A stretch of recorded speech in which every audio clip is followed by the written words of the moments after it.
ये क्या कर रही हो निशा तुम? अपनी पत्नी निशा को कमरे में एक और चारपाई बिछाते देख मोहन ने टोकते हुए कहा। निशा, माँ के लिए बिस्तर लगा रही हूँ। आज से माँ हमारे साथ सोएगी। मोहन, क्या तुम पागल हो गई हो क्या? यहाँ हमारे कमरे में, और हमारी प्राइवेसी का क्या? और जब अलग से कमरा है तो उनके लिए इसकी क्या जरूरत? निशा, जरूरत है मोहन। जब से बाबूजी का निधन हुआ है तब से माँ का स्वास्थ्य ठीक नहीं रहता।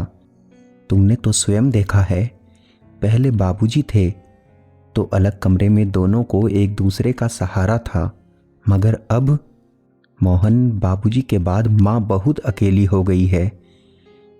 दिन में तो आराध्या और मैं उनका ख्याल रखने की भरपूर कोशिश करते हैं ताकि उनका मन लगा रहे, वो अकेलापन महसूस ना करे, मगर रात को अलग कमरे में अकेले नहीं, वो अब से यहीं सोएगी।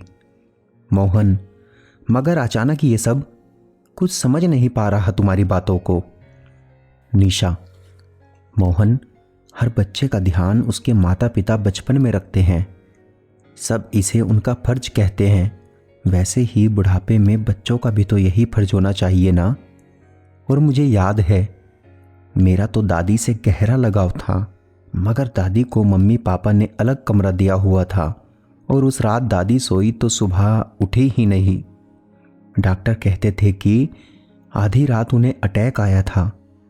जाने कितनी घबराहट परेशानी हुई होगी, और शायद हम में से कोई उनके वहाँ पास होता तो शायद दादी कुछ और वक्त हमारे साथ। मोहन, जो दादी के साथ हुआ वो मैं माँ के साथ होते हुए नहीं देखना चाहती। और फिर बच्चे वही सीखते हैं जो वो बड़ों को करते देखते हैं। मैं नहीं चाहती कि कल आराध्या भी अपने ससुराल में अपने सास ससुर को अकेला छोड़ दे, उनकी सेवा ना करे। आखिर यही तो संस्कारों के वो बीज हैं जो आने वाले वक्त में घनी छाया देने वाले वृक्ष बनेंगे।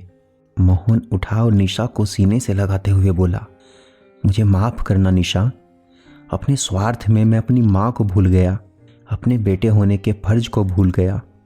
और फिर दोनों माँ के पास गए और आदरपूर्वक उन्हें अपने कमरे में ले आए।